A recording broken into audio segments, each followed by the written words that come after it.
offline, right? Zoom, so I don't know when it cut out, but, No, I think it Okay. cut out just as Jim sat down.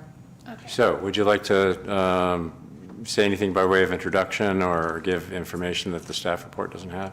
You know, these trees are tall, they're pines, not particularly healthy. When that subdivision on, is it Pittsburgh? Not Pittsburgh Mine, but Perseverance Mine right there was cut in 25, 30 years or so ago.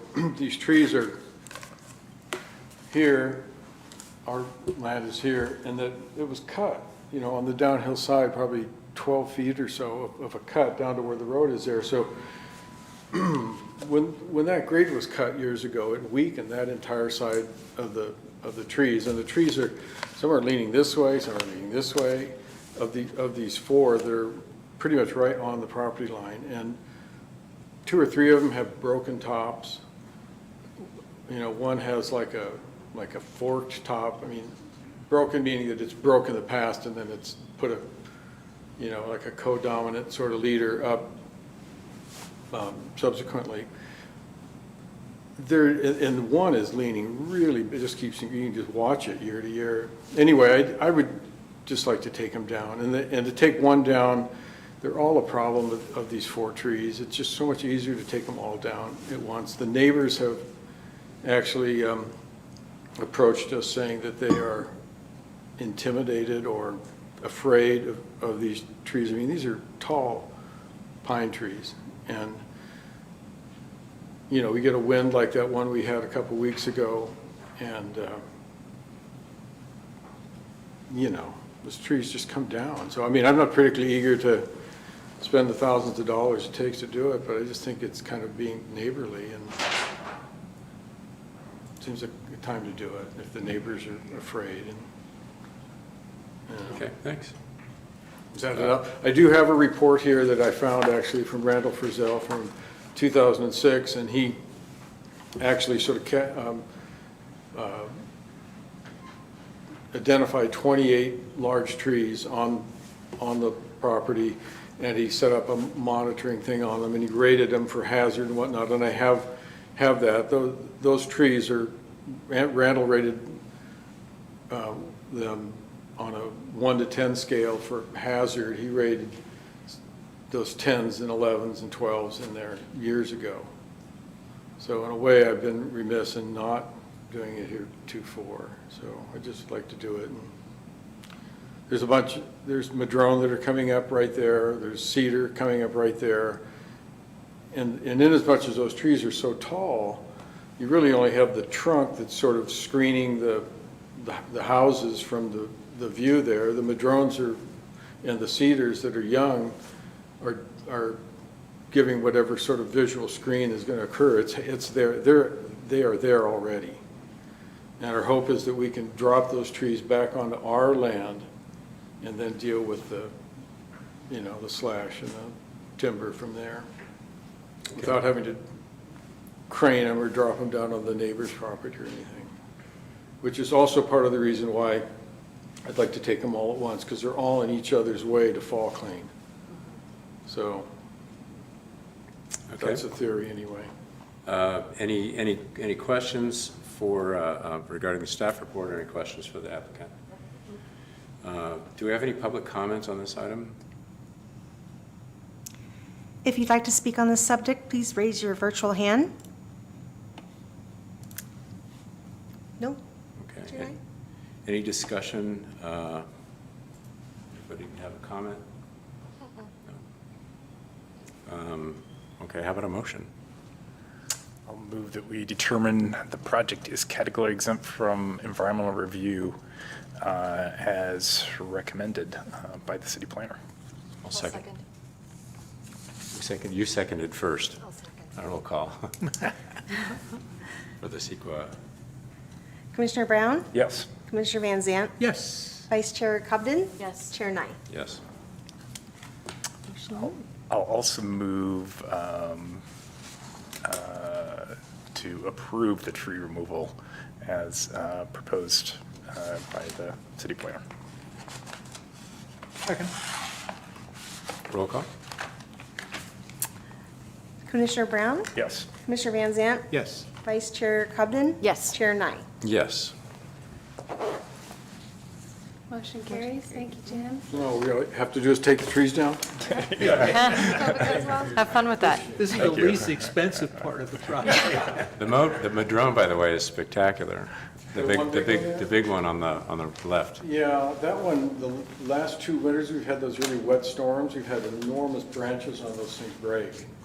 It's just, and that tree, I don't know how much longer it's gonna survive, because it's got big open breaks on it that can't be really sealed. The tree can't Yeah. seal itself. The drones are tender. That one is a beauty right there. It's too Yeah. bad. Thank you. Thank you. Thank you.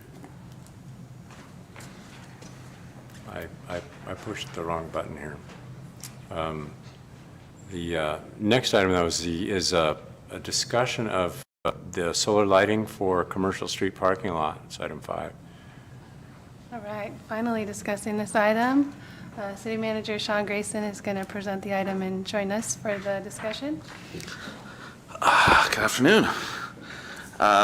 Thank you for hearing this. We're looking for some input, thoughts on these items. This isn't something that's going to end today and we'll buy them tomorrow, so just looking for that. As you know, we completed our parking study for the city, primarily focused on the downtown and the Seven Hills area last year. There was a whole bunch of recommendations from that. The infrastructure committee has met several times to address the phased implementation of that. Among the survey findings were pretty universally among visitors, people that live in town, people that work in town, and people that own businesses, was the desire to have increased what they referred to as safety lighting, especially in the commercial street lot in the later hours of the evening. Largely what they were referring to was not high-intensity light that would be like a car dealership, because often they noted that the gas lamps provided safety on Broad Street. Well, as you know, the gas lamps don't cast light onto the ground. They don't provide illumination for the pathway, but they do provide that sense of safety in walking to an area that as opposed to having no light at all. So members of the council and the infrastructure committee had previously seen other jurisdictions that had used this solar light solution for this kind of application, and the infrastructure committee recommended that we look at it for this application. So the proposal, or let me step back for a second. The existing commercial street lot has 2 lights on the building where the bathrooms are. One of them is a hanging pendant with a globe over the top of it. It looks like it could probably be dark skies appropriate or have 30-degree angle cutoff. The other one is more like a spotlight, totally non-compliant with any of our regulations, and both of them have probably a 4,000 plus Kelvin bulb in the, or LED bulbs in there, so super bright white. There's also a on the back corner as you go in between the Vets Hall parking lot and the and our parking lot on Commercial Street. There is a 35-foot wooden pole, and there is a regular PG&E LED lamp fixture back there at 25 feet off the ground. That's the closest one to residential properties. It's right on the border of the residential property, just below the Vets Hall. So, and that one's not ours. It's PG&E's, and it's physically on the county's property. And then there's these little metal bollards that are in there. They're called theater lighting. They have rings of plastic lenses at the top. Those are a much softer or lower Kelvin lamp. They're not intended to provide illumination. They're just kind of boundary markers. So that's the lighting that's there. When we went to this vendor that we had seen before, they gave us this light, and we explained to them that we were really looking for the lowest lighting possible to achieve what we wanted to do. And so their suggestion was to go with because they knew we had the gas lamps and other things like that, was to go with the dark skies compliant. They'll sell you their lights with bright white lights, but they have dark skies compliant ones, which are 3,000 Kelvin. That softer, more towards the yellow of the spectrum. And then the recommendation was to go with just 2 poles, one with a single arm pendant, basically where the rock crusher is next to the bathroom, and the other one with 2 arms that is in the center median in between the 2 parking areas. As you come in from Commercial Street, go straight back and you can turn left into either one of the aisles. There's a median in between them. Basically, the curb stops for either of those parking spots. So they would, we could configure them however we wanted, but our working plan would be to use their low light setting, which basically over time you program it so that it gets less and less light, and then eventually it turns off, and then it would turn back on in the early morning hours when the parking lot's used again, 8 to 9 a.m. during the winter, when people are, parking, that kind of thing. So all that is configurable as a percentage of light. There's solar, this is becoming more and more popular. Means we don't have to trench through the parking lot, put a new, PG&E service in there and the like, and ultimately the total cost ends up being significantly less, even though and even the long-term cost is as well. So what they propose is those 2 poles be 25-foot poles. It was somewhere in the, I believe it was 6 poles and 9 heads if you went to 14-foot poles. And their recommendation was the less poles it does, because obviously the higher the pole goes, the more it's able to cast light across the area.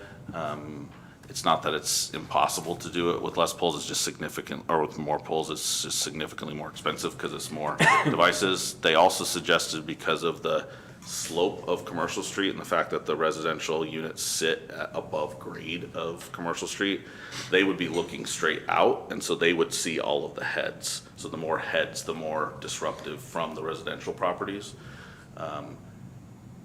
Now, these are not people that live in Nevada City, so, that's why we're coming to you to, think about these things. They are black poles, 25-foot. They got an arm that comes down. The light head sits slightly below the top of the pole. There are 3 options for the luminaire or the actual light fixture itself. And can you, Lisa's going to pull up that. The standard one is what you see in every light application and what you've approved recently, like for the Onyx and things like that. Just the basic LED light head with a plastic covering below the light so that it does the cutoff portion. They don't look spectacular, but they're functional. And that's the one on the left-hand side of your screen there with the black plastic box. The other one is called Opera, which is more like a lampshade style with the light at the bottom. And then the bottom one, the Bella Epic, they say it's a modern take on a lantern. I don't see it that way, but okay. All 3 of those, essentially luminaires or the heads, are available on the end of the poles. The arms that they recommend are 4 feet, whether it's the 2-armed one pole or the single-armed pole. It's tapered black pole, but it doesn't have knurls or kind of the grip like you would see on our street, on our gas lamps. So the color is, historic, but certainly the shape is just a tapered pole. As far as your 17.80.215, our outdoor lighting standard, that applies to private property, but that's the standard that you use when you're looking at projects. So how it fits in there, it says that lighting shall be limited to the minimum necessary for safety and security, which the proposal is that with a low intensity. Part A is the challenging part where I would think you would have some, thoughts, is outdoor light fixture limited to 14 feet. It does certainly say that you could approve additional height, provide the lighting still complies with all the other requirements of the section.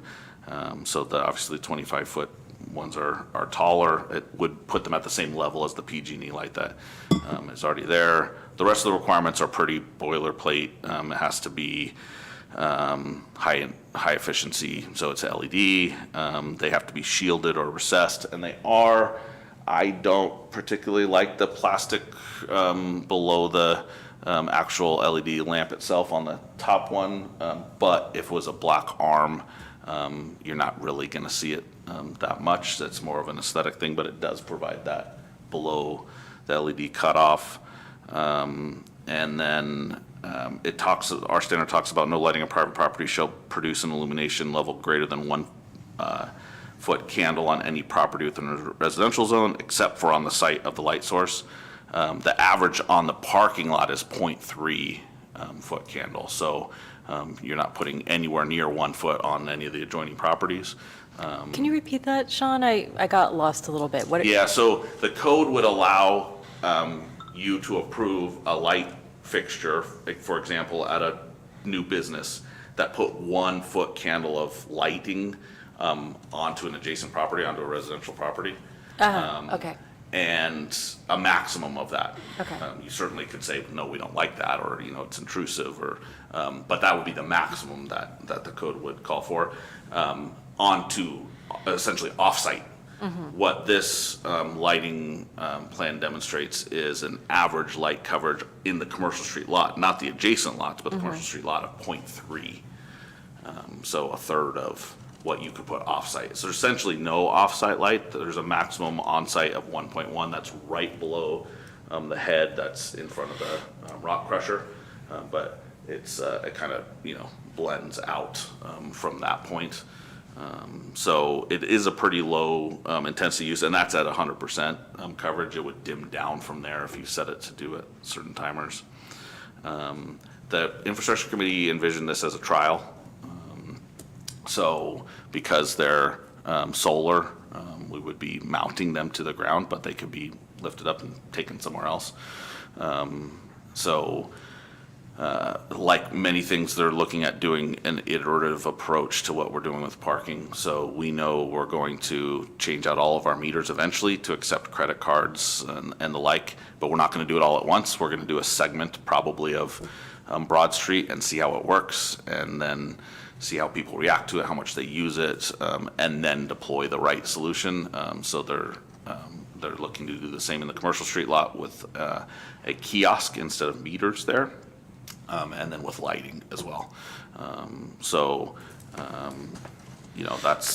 We're looking for your thoughts, inputs. If you say, I hate all of it, I'll take it. If you say, I'm okay with the, opera head, I don't like the top head, I want it to be all black, and, I don't want it to be dark skies compliant, I want it to be 4,000 Kelvin, I'll take whatever you give us today. We're not going to turn around and buying it tomorrow, but it will go back to the infrastructure committee and eventually the council when we bring back award of contract for several of the items from the parking study as it moves forward. So I don't want to take up too much of your time, but I'd love to hear your thoughts on the general approach as well as the specific device that we're using in the application there.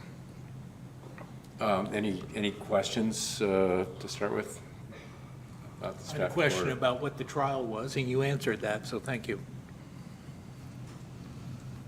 No questions. So I have a couple, surprisingly. So I see the reason to have a preference for solar because of the getting power to the poles and all that. Would the PG&E pole light be eliminated with the installation of these lights? It wouldn't, and it's not our light, it's a PG&E light, and it's on the county's property.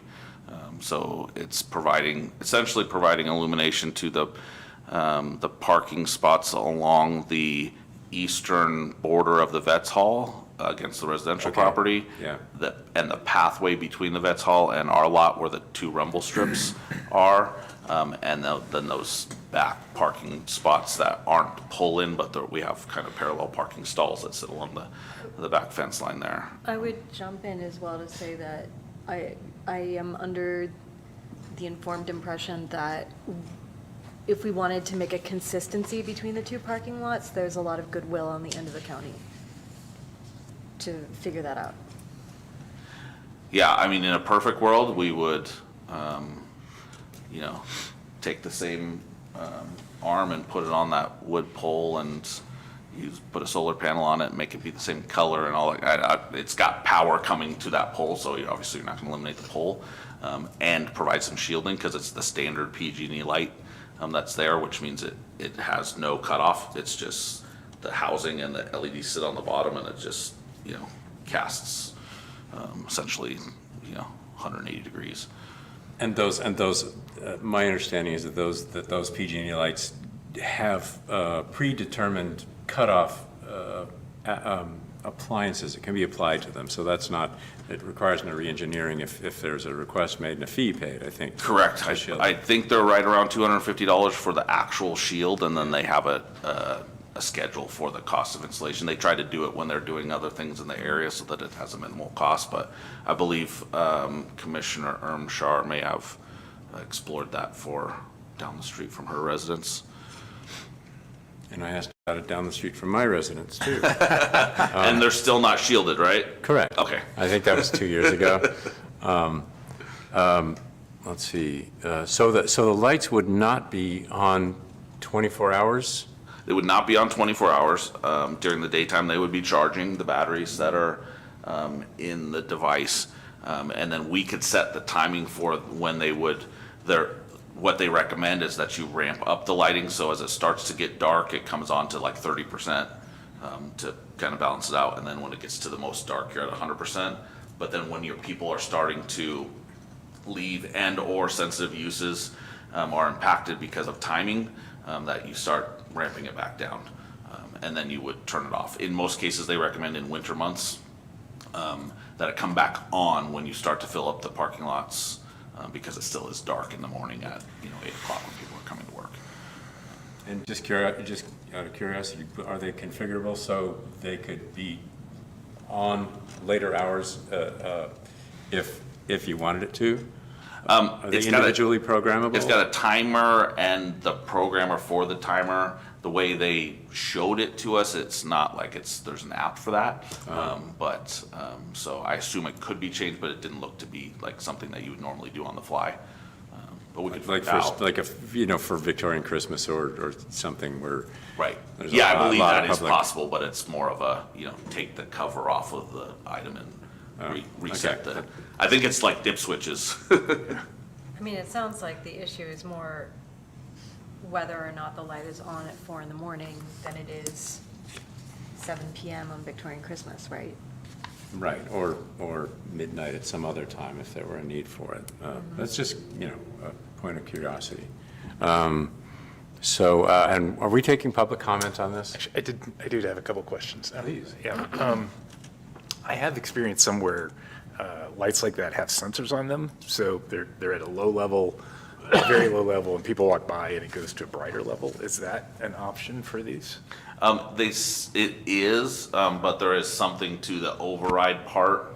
I wasn't really clear on that. We could certainly follow up, but I recall there was something to, like, if it's already dimmed to 70%, that it'll take it back up to 100 kind of thing. But if it's dimmed to 30%, it won't. It'll take it to like 70 or whatever the next step is. So it's- Something. Yeah, but we certainly could find that out. The ones that they were demonstrating, and of course it's in a big arena, so it doesn't really apply, is the sensors are pretty finite to the pole, so you have to get pretty close to it. And then they're also pretty sensitive to reflective light. So water on the surface of the floor triggered those sensors. But so I would think that might happen in the rain too.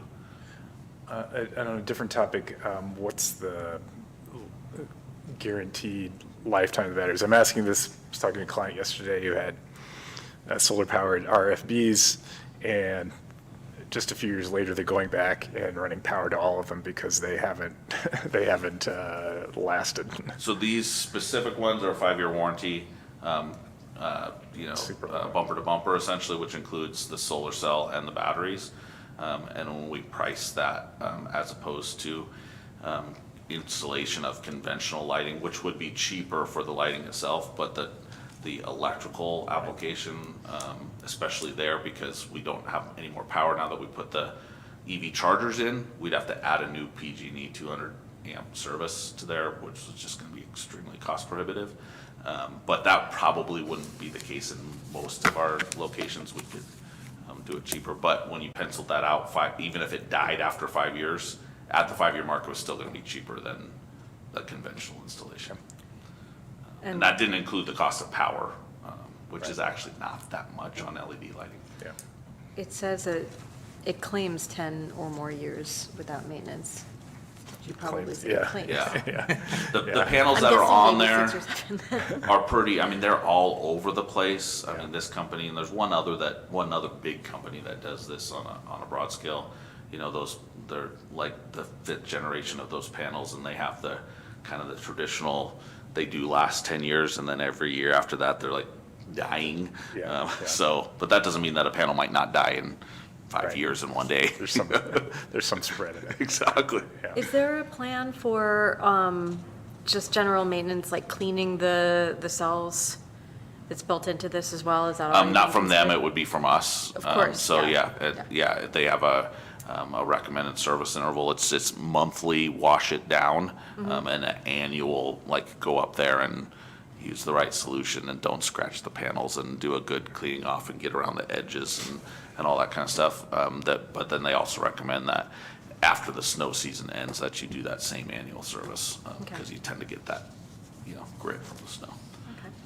And I assume that the atmosphere lights would stay, the knee-high ones? Pedestrian scale lighting, yeah. Yeah, I would think so. I would assume so. They could pick up some slack when those lights went Yeah. off. Yeah, if it was, if this was in Seven Hills or something, we would probably be exploring other, pedestrian marking lights and things that can do other things with paths and things, but those would, I don't think, like space kind of feel looks right in the historic district. And you might not think that this looks right in the historic district, which is why we're, asking what your thoughts are on it. My thought on that is there's only 2 of them. If there was a fence looking 4 or 5 or 6 of them, that'd be a whole different visual. And when I'm in the parking lot, I'm looking for my keys, I'm not looking up anyway. Wait, so the idea is that we're gonna have 2 that are at 21 feet?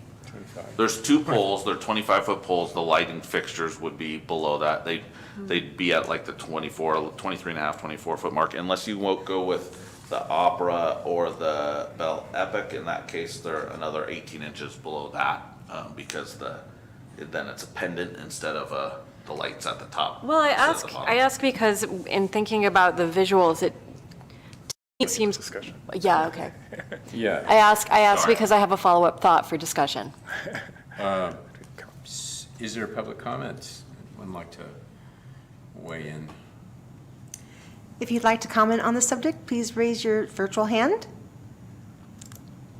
No, go ahead, Chair Knight. All right, I have some comments. So let's begin discussion. I have some comments. Yeah. I actually, I think I would be inclined to go for Opera or Bell Epic, Belle Epoque. If we're going to do that, but I think that they're a little goofy to begin with, and they're gonna look really goofy if they're at 25 feet. So, on the other hand, I guess, like, I see that this is a slim profile, but I also,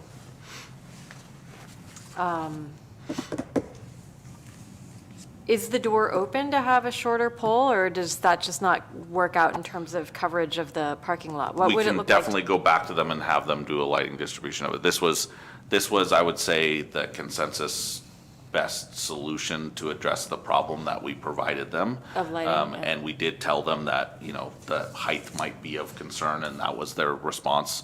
They showed basically an elevation where instead of having 3 heads amongst 2 poles, you had 6 poles and 9 heads to get the same coverage at a lower I see, level. yeah. And so they showed that, picture of, here's all these lights. It looked like we were flying over it, but it's horizontal instead of vertical. again, that's from the vendor, not from, you know, a local perspective. So we can take any, you know, input you have and see if it would work. And Right, and then, like you said earlier, if it's not something we like, we can remove it, we can put it somewhere else. They're removable. Okay. I'm okay with it. How high is that PG&E pole? the PG&E pole is like 30, it's a little over 30 feet, and the light is right at 25 feet. Okay. Okay. The one that's in the packet. That's the one on the Betts Hall property. Well, I'm okay with it the way it is because there's only 2 of them. If we get more, then that gets into another visual. I guess, yeah, if it's just a trial period. Yeah. Otherwise, I would have stronger thoughts, but I'm curious to see how it looks, and it makes more sense to buy fewer to begin with. Is that a motion? Well, I haven't commented yet. Yeah. And I have a couple. Yeah, actually, I feel strongly that we should hold to the height. We've held other people coming to the commission to the height, and they have had to increase the number of poles and their cost. I feel that we should set a good example, unless there's some overriding consideration in terms of it somehow blinding somebody. I don't know. It's something that we're a larger concern, but I feel that we, as a city, should set a good example for the other areas as well. In terms of this being a trial, it seems like we could also like only do part of the parking lot if it's a trial. And there's concern that it might be somehow unfavorable or reviewed negatively. Start with the back portion of the front portion or something like that and limit the exposure. But in terms of the fixture styles, to me, they're all a little bit cheesy. I can't remember what the word you used was, but Goofy, I think. goofy. I think you said goofy. And I'd probably lean towards just the top one there. It's simpler and they're all modern, and that minimizes the goofiness, at least to my perspective. I agree. Sorry. Yeah. When we saw them, that is the least obtrusive or the least noticeable. Yeah. In fact, in darkness, you don't even see the head. Yeah. You see, but what you do notice is the kind of the shadow or the outline of the solar panel above it, because it's the largest, massing of it. The other ones, they're just different styles. So, Yeah. but I agree, none of them are. None of them are compatible with our. Right. Yeah. Yeah. Those are my comments. And this isn't being proposed as a trial thing. It's a permanent installation. They're concrete footings, I imagine. They're pretty well bolted in, so we want to get it right the first time. There would be the opportunity to add more if necessary, or remove, but not necessarily reconfigure it if we didn't love it, right? It'll be bolted to a concrete foot, Yeah. but could be, we'll do that work and could be removed. Yeah, but moving it is possible. That's the thing, it's like, yes. Oh, yeah, because it's not wired into, it's not wired into like It's a lot not of a electrical huge infrastructure. Yeah. thing to move it. Yeah. Yeah, we could Like move, it's- our crews could it's move it less. themselves. It's less. There's some effort, but it's less than Yeah, if they're. of course there's effort, but it's, yeah. I agree with Rod and regarding the lower poles. I think of those, the huge light fixtures in the post office, and it is in the middle of a neighborhood and in the middle of the historic district. Less height would also, there'd need to be more lighting instruments to provide enough coverage, but it would provide a kind of safe and cozy environmental feel, I think, in the parking lot. If they were down lower, that'd be my strong preference, but it's a higher cost, so that's a thing. And in terms of the style, I think just using a frankly modern thing that's not pretending to go anywhere near traditional is less obtrusive than something that doesn't quite get there. Either it's historic or it's really like absolutely not. If we're talking about the latest technology, let's do the latest technology as long as it's slim and unobtrusive.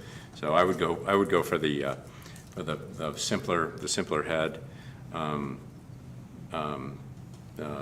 And I'll tell a brief story. I was in Spain, in Palma de Mallorca, on the island of Mallorca in Spain, and lots of Gaudi architecture, super historic preservation area. And there was a BP station which consisted of a sleek metal kiosk just rising out of a curb with 2 reserved parking spots right in the middle of this like gorgeous context. It didn't pretend to be Italian. It didn't pretend to be anything. It just was like, yep, you need gas. Here's where you get it. And there's kind of a beauty to just frankly naming that we're providing modern infrastructure in the midst of a historic context. So the smooth poles are, from that perspective, preferable to any fluted style, I think. So if there's a way to add more lighting units, cover the parking lot more evenly at a lower height, that'd be my preference. Sounds like 2 against 2. You don't have to vote, I can take all of it, so just, we'll. Right, that's what we're doing, right? We're gonna go back and, work with the vendor and another vendor that, we're working with too on fixed lighting and see, what it would look like. Have 14-foot poles they have an option for 14-foot poles. I think it shows them, it's got the arm lengths, but the 14-foot poles is in there. Maybe we could do story poles. Capacity.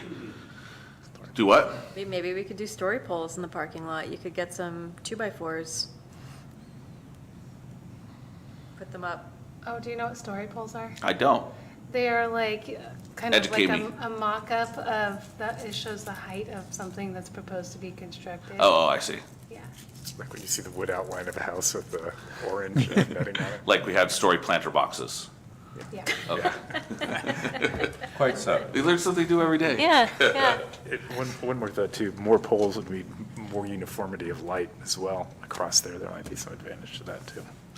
So, It would be. Yeah, and if not you- so hot spotty. Yeah, if you looked in your packet, there's 2 obviously Yeah. clear hot spots in front of the rock crusher and right where the 2 pendant, or the 2 arms are off the other pole. I don't know if this applies, but if it were a pleasant environment, if people remembered it as a safe, comfortable place to be, there could be more of a draw toward using that parking lot rather than street parking, just based on people's aesthetic sense of safety. What, but people use that parking lot all the time. Yeah, I'm they just, do. There was- just suggesting it as a psychological. People just gotta park, that's all. A lot of comments in the study questionnaire that not everybody will do that. So some older people, some people that, have other challenges, so like, when I was younger and I was coming out of the mine shaft, I'd go to that parking lot all the time, but now it's dark, I won't go there past 10 o'clock at night was kind of the feel. Without belaboring the point, but I will, would you have the same consideration if we're talking about Spring Street, Nevada Street, Yeah, of course. the 2 parking lots? yeah, I would think so. Same general, because if this works and, then we would probably look to account for lighting in those. And if it doesn't work, then we'd look to not do that in those either. Okay. So- Yeah, Well, I like the fact that it's a trial, and there's only 2 in the trial, and we know that if we're gonna go lower, we're gonna go more. So, how long do you, 6 months, 2 seasons, or what do you think about how long the trial we'll go back and review it? Probably a year. You'd want to see all 4 seasons and, Okay, how well they held up, but we'll go back and and they're reusable, get details too, on, what's right? that? And those poles are reusable. If we decide go lower, the taller ones can go someplace else in town, if you need them. Oh, yeah, you can move the entire unit to another location, but I don't think the poles are, He'll just put them in I your don't backyard. think you can just cut them off and mount the top on them. yeah, no, they're definitely. They're an engineered, set.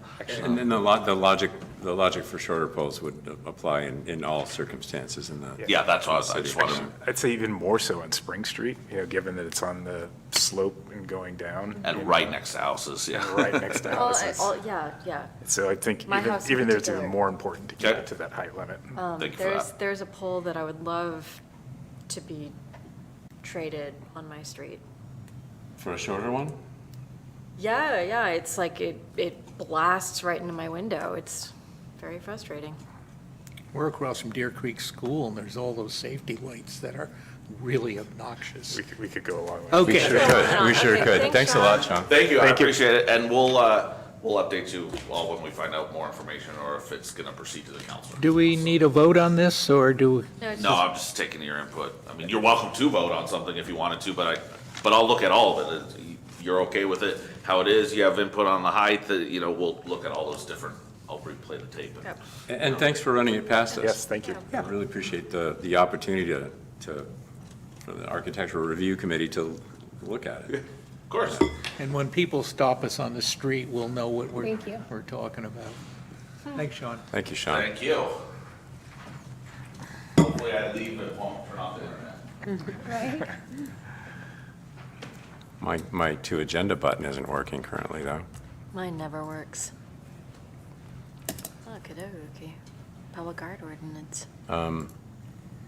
Okay, and item 6, Public Arts Commission formation and appointment of commissioners is for information only, right? No, Yep. no discussion, no recommendations from us. I mean, you guys can discuss it and ask questions if you like. Okay. Yep. So please introduce it, if you will. So on February 7th, the first meeting of Nevada City Public Arts Commission was held. It's a 7-member commission. There's currently a vacancy for a student commissioner.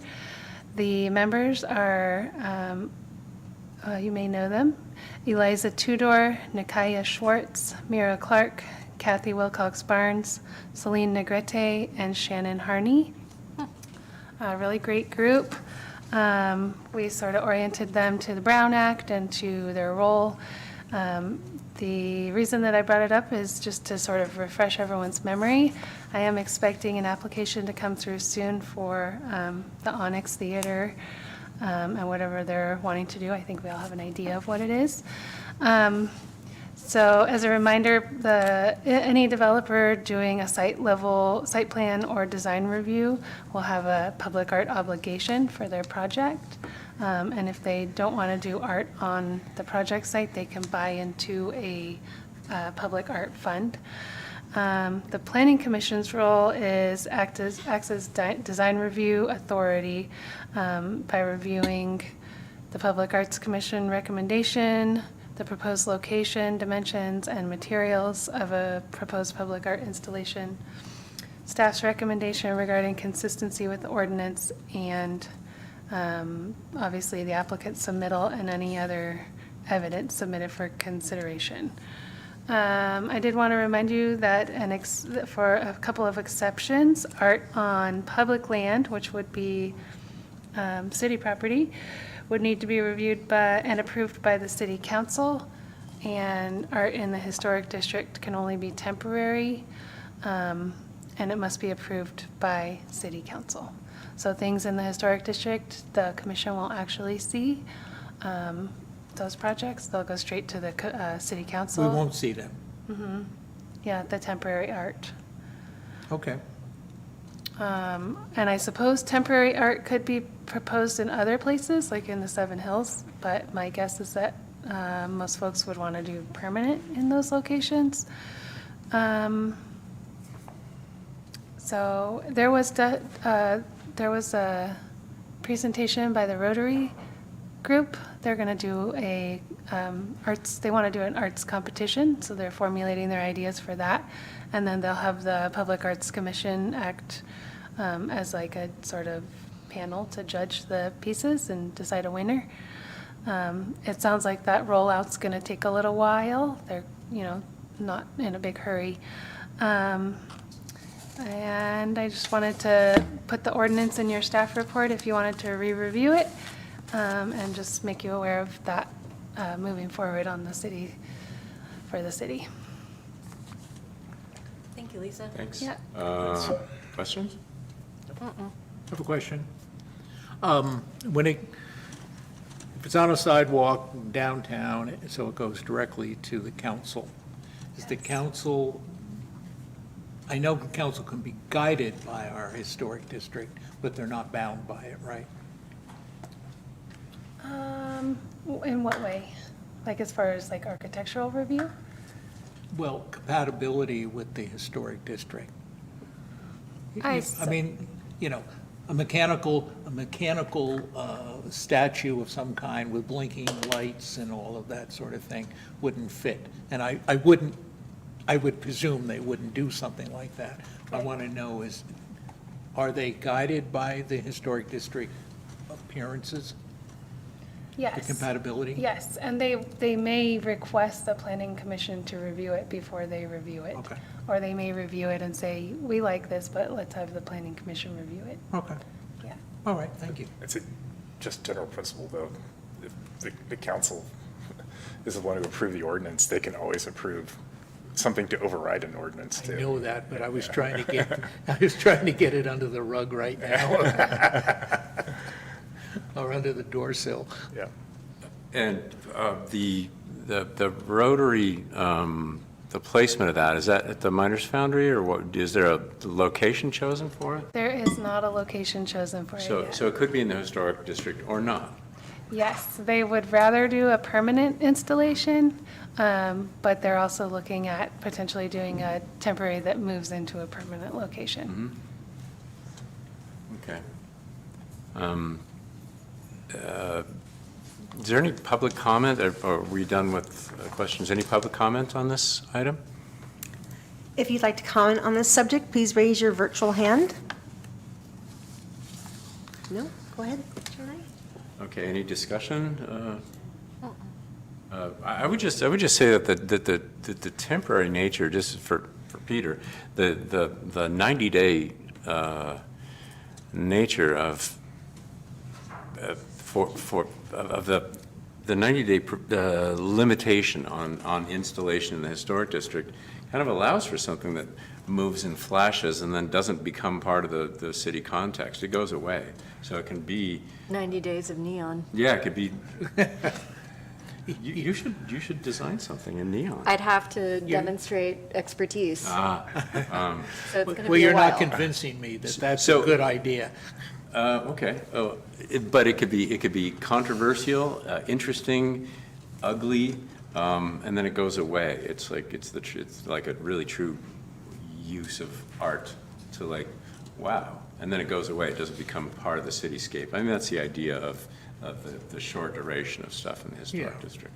And the counter, or the other question to that is visitors for their first time, you know, we expect them to be wowed by the historic district and the care we've taken with it. And so they show up and there's, you know, 3 very modern sculptures kind of hanging around. They don't know it's for 90 days, so I don't know what the visitor experience We of can that just hang a must be. big sign around it saying, this will be gone.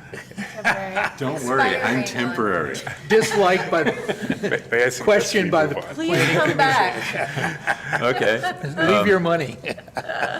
I just wanted to touch on that. Thank Rod, thank you, though, for keeping us on track, you know, I appreciate Yeah, that. keep going. Yeah. So next up, item 7, architectural review at 116 Nevada Street, window replacement.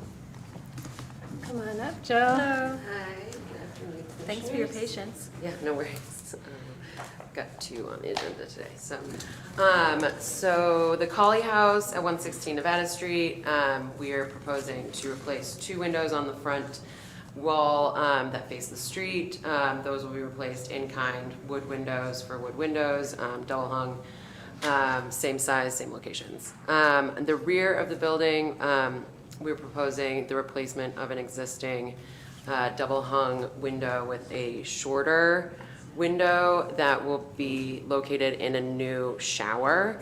We're doing a 2nd floor remodel and relocating a shower compartment to that wall. So for privacy and also for durability in a wet location, we're proposing a vinyl window that will be up at a higher height.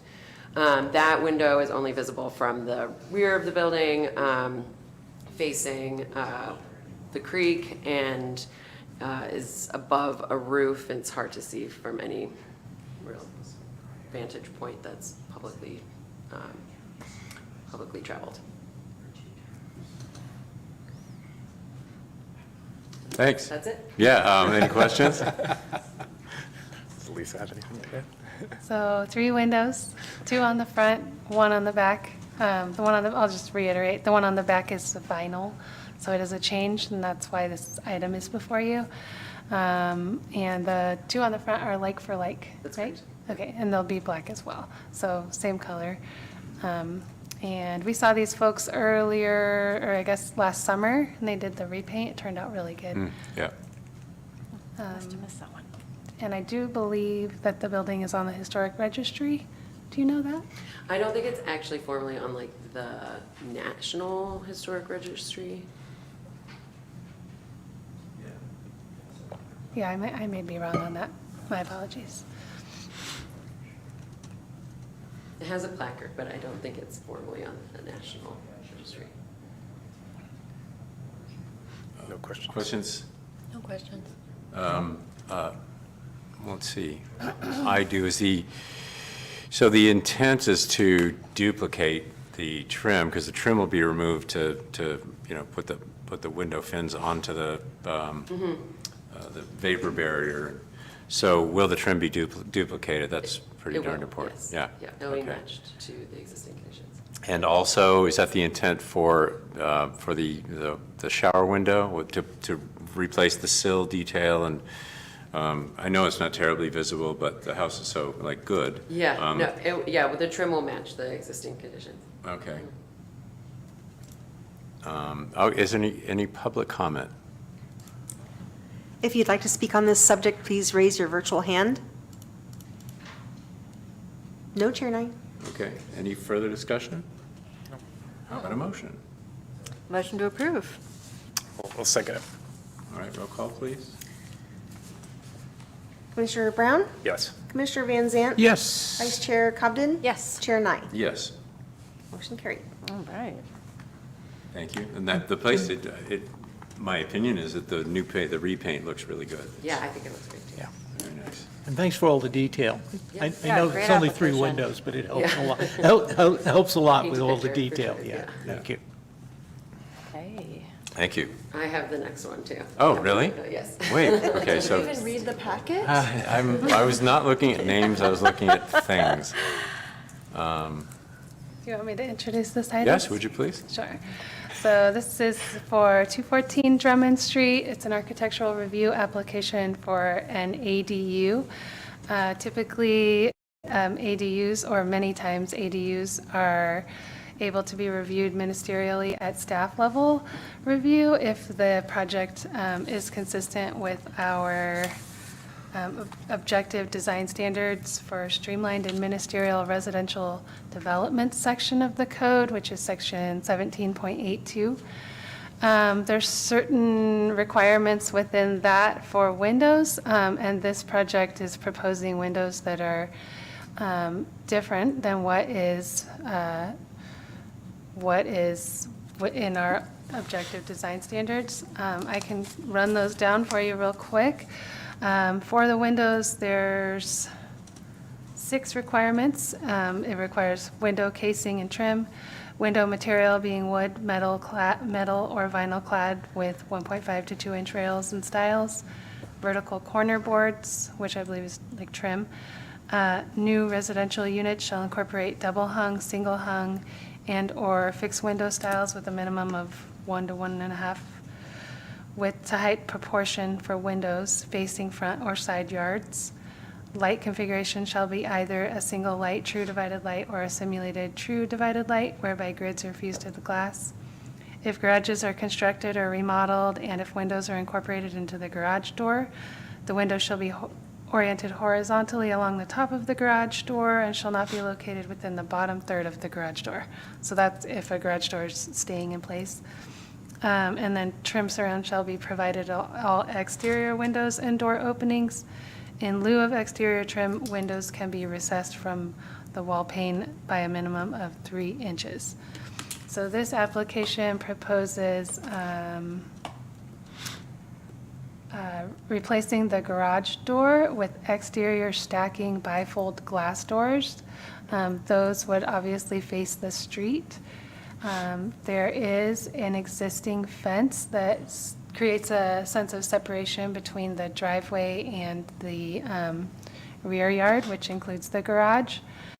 And also the casement windows that are proposed are not considered single or double hung, but the property owner would really like to use casement windows. And I believe that one of the reasons for that is that they can achieve an egress in many cases. Do you mean like for case of fire? Okay. Yeah. And then, so 3 Anderson E-Series casement windows, 1 picture window without grids, 1 picture window with grids in the bathroom, and 1 round picture window in the location of the gable end vent, which is on the front of the structure. And I'll let you add anything I may have missed.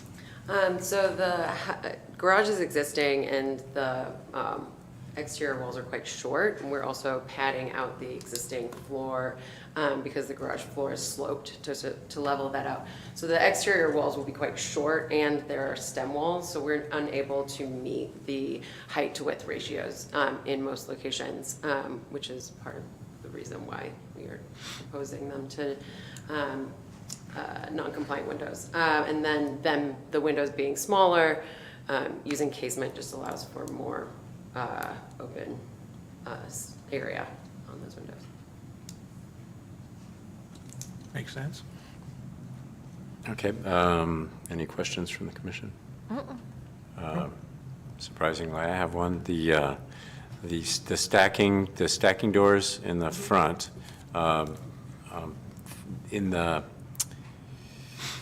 Anderson brochure that's included, there are horizontal mullions or muntins, and will those be? They're not being proposed in this application. We wanted to allow as much light in as possible, and not create shadows in the space from those, but are open to adding them if that would be requested. Okay. And are any of the windows on the is there a replacement window replacement on the main house, a bathroom window or something? No windows are being proposed to be. Okay, so it's all just on the ADU. Yeah, Okay. and they're proposed to match the style and finish of the existing residence. In trim details too. Exactly. Yeah, I think they're picture framed. They don't have sills, but that's if that's the case with the main house, matching it is the thing to do. It is, yeah. Yeah. Any public comment? Did you have something to add, Lisa? I was just wondering what you were asking about the munions? Muntins, the dividers between the lights, and for the folks at home, a light, when we're talking about windows, is the glass portion are lights. You don't call it a pane? In the parlance, it's lights. So like if you have a double hung window with 4 lights over 1, that's how it's described. So in the objective design standards, the language referring to lights refers to how many pieces of glass there are. So panes, yeah, it's an equivalent term. We are proposing dividing lines on the most of the windows, which would match the existing residence, just not on the doors. And then there's 1 picture window on the side yard that it does not have the dividing lines. The owner is looking to put a stained glass window in front of that, and so having dividing lines would interrupt that pattern. It's facing a fence and is not visible from everywhere else. Yeah. There's lots of fun terminology in window geography. Right. Yeah. We'll talk sometime over coffee. There are hundreds of them, Okay. terms.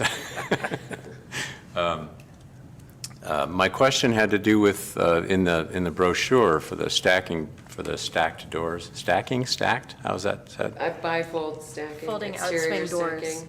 Yeah. It's like the actual, In the brochure, there are horizontal muntins, which are the dividing bars, and they are not proposed for the application. So that was my question. You with me, Lisa? Yes. Yeah, okay. Thank you. So any public comment? If you'd like to speak on this subject, please raise your virtual hand. No, go ahead. Okay, so any commission discussion? Looks gorgeous. Yeah. You did a great job. Great, thank you. I'm jealous. I want one of these. Well, I'll say it because I'm thinking it. The French doors would be more appropriate, a group of French doors, visible from the street. But the rationale for these, I can see why it would make for an amazing space. It's behind a fence. The horizontal dividers, for me, would bring it into the design language kind of more than just clear lights. But that's, and I don't know if the commission feels in any way similar to that. Personally, I agree, but I was thinking about this as well. I think in the standard language, I think what also would have been passable by staff would have been just a sliding glass door, right? Is this correct? When I thought when I was reading over it that typically this could have been avoided if there had been just a standard sliding glass door? Possibly. It has to be like an existing garage door, or you can switch that up for a sliding glass door or something else that was. Yeah, a door, a regular To me, door, it seems and like a these standard are door. very similar in all those respects to a sliding glass door. If it were me personally, I like the idea of the folding. I worry, if it were me personally, I would think about rain and the way that it comes outside during rain. It seems dysfunctional, but it's not my choice. Well, so it's a 3-1, so the 3 would stack and the 1 door would act as a man door. So Yeah. it would just function But it still swings outside, It right? does, yeah. Yeah. Yeah, and that's because it's such a small space, so we don't want, Right. any Right. swings. I interior. I Yeah. assumed as much. Yeah. Right. Completely understandable. It's doors that outswing, if there's no, well, anyway, Yeah. this is outside of our purview, but I I think- have construction experience. I think that, given the street view, even though you can see the windows a little bit, you're not going to really see as much, like, you're not gonna notice the Munsons.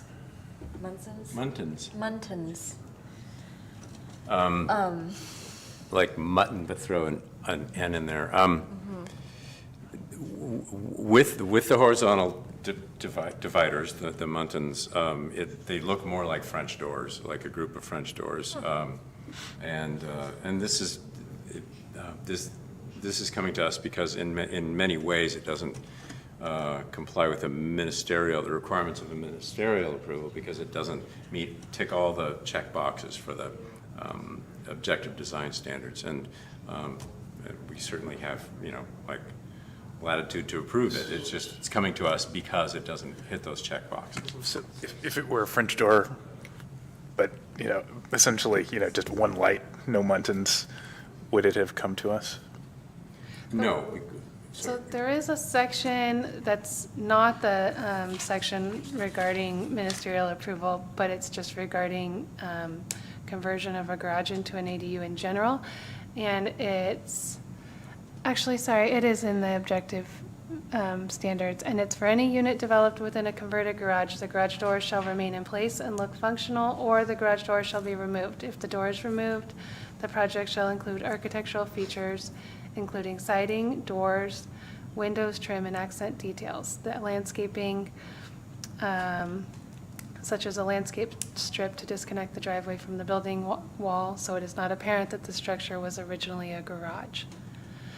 So, Give it a more housey appearance. That's the goal of those points. And I think our hope with the bifold doors looking at a single unit is that it ultimately would look more similar to a garage door. So it's 6'8" tall and 12 foot wide, and that unit size being more akin to the dimensions of a garage door than fully replacing it. Where did I read that? Well, I think it meets all very well thought the out. written requirements.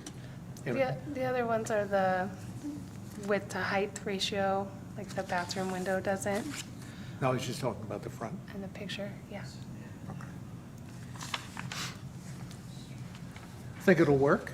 That's the extent of my comments, and then Oh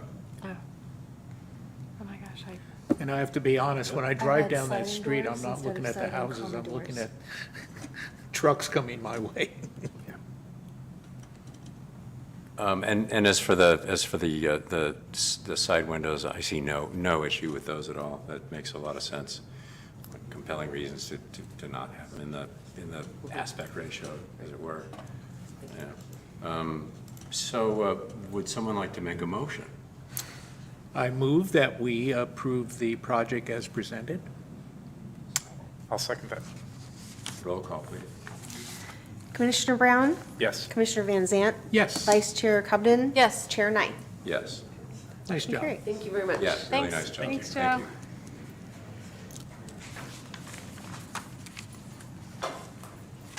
you. Not the hill I will die on. thank you. Yeah, thank you, exactly, for not dying. I second that, thanks. God, is it Bash the Chair Day? No, we're thanking you. Always We're Bash the Chair. thanking you. Every day at that. Yeah, I know.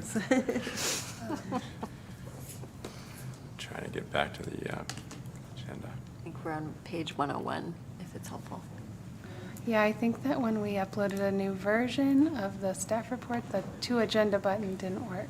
It only works on, it's not working at all. Yeah, sorry about that. I'm sorry, what are we talking about? I was talking The- about the to agenda button.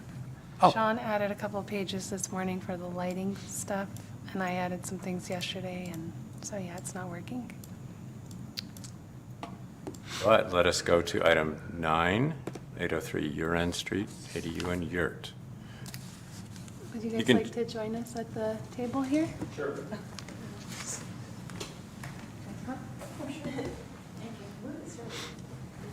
Is this the hot seat? No, No? make yourself comfortable. Yeah, you might want to scoot over a little bit, so Okay. it's not too cramped. So I'm right here? Yeah, and So you can both share the table. I'm not, Oh, I see, I'm sorry. okay. So She has a Lisa, loud voice if you'd like anyway. to introduce this. Sure. So this is an application by Galen Grant, property owner and architect, for architectural review of both his as-built ADU and an as-built permit for a large yurt on the property. The property size is 1.49 acres. It's in the R1 zone. It is currently developed with a single-family home and several outbuildings, supporting outbuildings. We had received some complaints this past summer from some folks in the community about construction happening on the property. And at that time, we issued a red tag for a new residence that was being constructed without a permit. The ADU is before you today for the same reasons that the previous project was, and that is that the way that it's constructed, it doesn't meet our objective design standards for streamlined ministerial residential developments. The reason that the ADU does not meet is because of the roof pitch. It is a 2 and 12 roof pitch, and our objective design standards say that the primary roof pitch shall be a minimum of 6 and 12 and a maximum of 12 and 12. And secondary roof pitches, such as those over porches, shall be a minimum of 4 and 12 and a maximum not to exceed the primary roof pitch. The windows, I didn't review super closely on the ADU, but they likely also don't meet the standard entirely, but they're close. and I'll let the applicant speak to that. Also, for the yurt, we sort of went back and forth at staff level on how to approach the yurt. We don't have anything specifically in our code that allows or disallows a yurt structure. We had a meeting with Nicholas McBurney at the building department, and he explained that in the county, they do permit yurts as accessory structures, only for a storage use, which would be a U occupancy type. And so after going back and forth on this a few times, we were originally not offering architectural review for the reason that the section in our code for R1 zoning, which is section 17.24.030, allows for single-family residential and other accessory uses and accessory buildings customarily appurtenant to a permitted use, subject to the requirements of section 17.80.010. So my interpretation of a customarily appurtenant permitted use, I couldn't make the finding at staff level that that was that a yurt was a customary accessory structure, since they are sort of an alternative structure.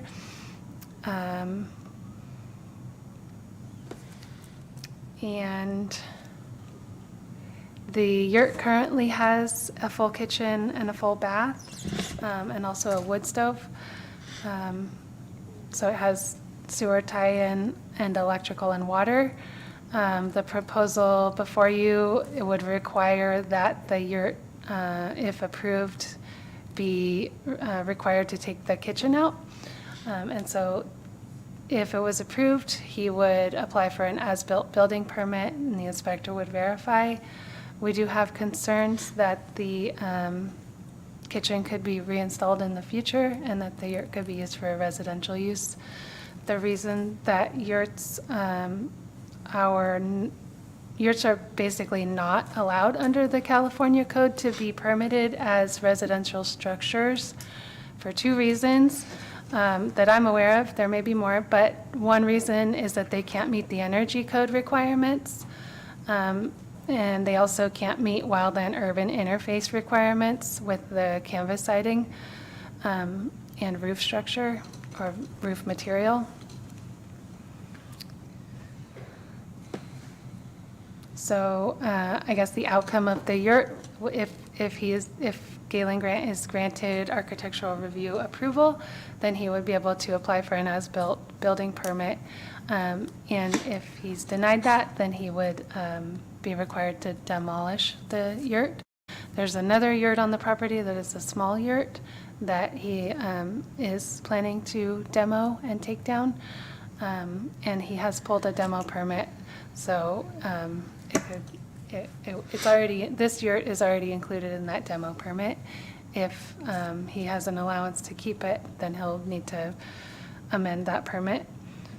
So my motion, or recommended motion for, at staff level would be to make a motion to approve the architectural review application for the ADU, subject to the conditions of approval, and make a motion to deny the architectural review application for the yurt, making findings that the structure is non-standard and not a customarily appurtenant structure to a residential use, and that the yurt is incompatible with Nevada City architecture and the context of the surrounding neighborhood. So Galen, if you would like to add something, please do. Sure. Well, thank you very much for hearing both issues. I bought the property in 2022, and some of you may have gone over to take a look at it. It has a beautiful house on it, and one of the things, so when I bought it, it had the house, some of the outbuildings. It had 2 yurts and the ADU, so they were already built. And It's really a nice piece of property. Thomas, I think you went over. I did. Yeah. Yeah. Yeah. So I have a real nice tenant in the main house, and my goal is to upgrade everything, make sure that everything is permitted, everything is dialed in. Because you're going to be seeing me more. I'm an architect. I've got about 5 more years that I'm going to work in the Bay Area. My son lives on Coyote Street. I'm looking forward to living on the property. And I've told people, excuse me, that have taken a look at it, that I feel like my job as an architect is to not mess it up. I mean, the property is really that nice. And so that's really my goal. So I did have a tenant in the large yurt, just to generate a little bit of income. He's out, and I totally understand that the only use for that can be storage. That would be of any value to me. That, and I can have a toilet and I can have a single sink, and that's all, which is really what I need. Because I'd rather have that, I'd rather have the bathroom facility than an outhouse, basically. So, but I have no intention of ever living in that or sleeping in that or, allowing anyone to be in that, just purely for storage and kind of staging for future work. So I really want to be compliant. A friend of mine said, didn't it really kind of tick you off that someone reported you? And he said, why aren't you angry about that? And I said, well, I don't want to be angry about it because my job is to be code compliant. And that's what I'm here to be. I'm a good neighbor. My current neighbor, kind of on the south side, is Cheryl, let's see, I've forgotten her last name. What is it? Belcher, Cheryl Belcher. And so we get along great. She contacted me maybe 6 months ago, and last year when we had so much snow off of my tree took out one of her light fixtures. So I spent about $1,000. I said, absolutely, I'll fix that. And so she likes me, and I want to keep it that way. So, that's kind of my story. I really want to keep the yurt because, for the reasons that I've stated. I've had conversations with Sam at Fire, Craig and, Nicholas at Building. And, I know that it can be a permitted structure. I need to go through the permit steps, which I intend to do.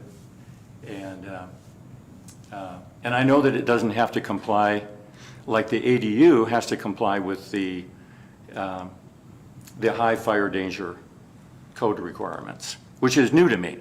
I'm learning about that. And and Lisa's been great to work with, by the way. I want to thank you for that. I appreciate that very much. And but I know that the ADU, I'm going to have some issues there. And I put together the permit set of drawings. They're almost complete now.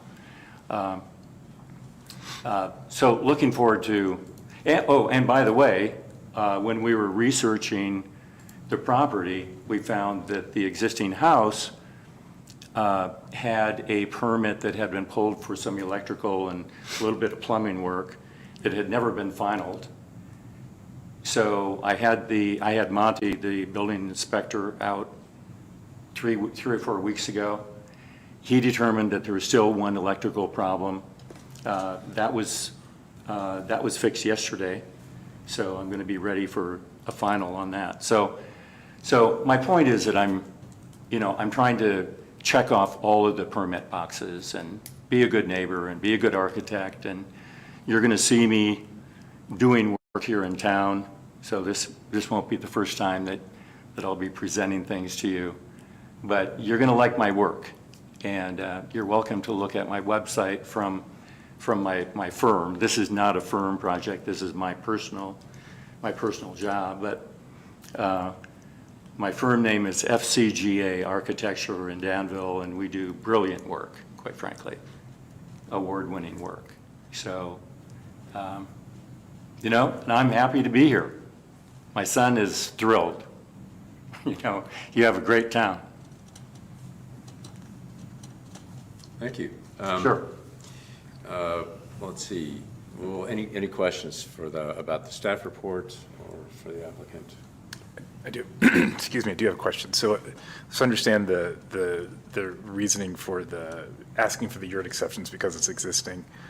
For the ADU, that's not existing, correct? That's what? It is designed, it's not existing at this Oh, point? it is existing. It is existing? Oh, yes, it is. And when was that? Was that your construction or was that? No, that was built when I bought it. ADU 1, correct? Yeah, Pardon me? so it looks like there are ADU1. there's an ADU that was existing, and then there was a secondary residence that got interrupted. Okay. Which one are you referring to? So which one are we talking about? We're talking about the existing one. Okay. The existing one that's completed, that was built by the prior building owner, property owner, that was never permitted. Yeah. So that's the one we're talking about today. Got it. And that's the one that I'm probably, more than likely, I'm going to be changing glass because I don't know that either pane is, one of them has to be tempered. Not sure about the siding, not sure about some other issues, but I've got to go through that process. So, and Lisa, you said that the windows were closed. Could you clarify, between the two of you, could you clarify on the windows what you were referring to? Yes, so the double hung, single hung isn't, that isn't met. And then the width to height ratio, if you look at page 108, you'll see that there's an entry door and then probably a window there, that's, more, it's wider than it is tall.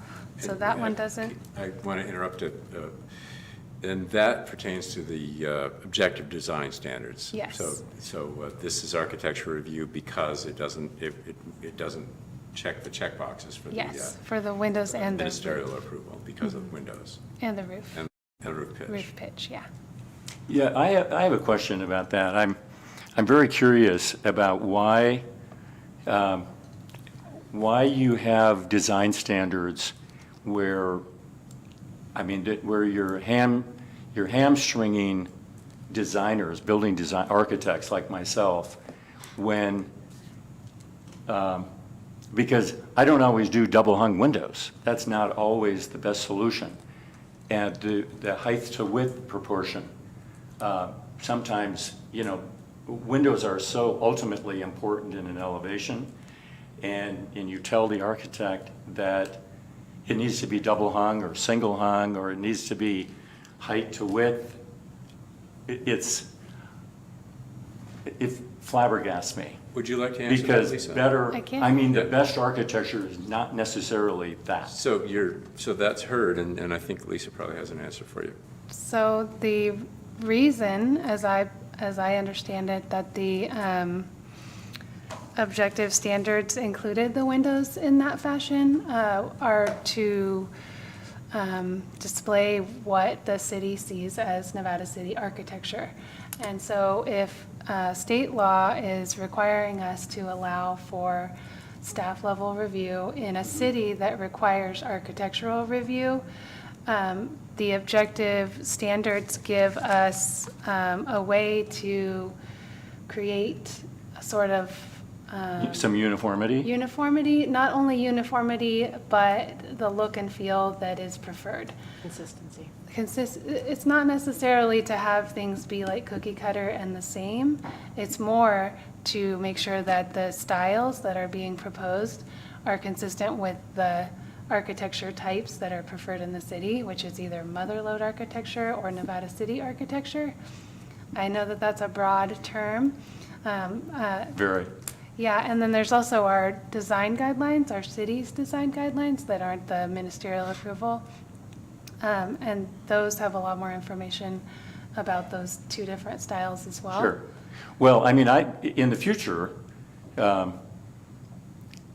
just to alert you, I mean, I will be bringing in design that will demonstrate architecture that's very compatible with Nevada City, but doesn't necessarily strictly conform to that. Be prepared for long Can I jump in conversations for- then. Pardon me? Be prepared for long Yeah. Maybe a little conversations. more clarification. Oh, it is. Of course. Yeah, it is. And I don't mean to get deeply into that, but the background to that is interesting to me. So the purpose of the objective design standards for ministerial approval of ADUs, so you don't have to come for architectural Sure. review, is that it's a template to provide a much simpler path to approval that ensures those projects are in the Nevada City style. If you want to do something different, then you go through architectural review, and a lot more factors can be considered. So a lot more factors can be considered when you come up for individual architectural review. But Sure. for ministerial approval, it simplifies the path forward. Yeah, and that makes maintains the sense. style of Nevada City. And it's very much in keeping with the design guidelines that we use to weigh architectural review in other cases. So it's a well-established set of values in the objective standards. You see, it's two different paths. So Sure. Yeah, that's fair. I understand. And I love the architecture of the town. So it isn't that I want to deviate from that, but there are some subtle things that can happen, so.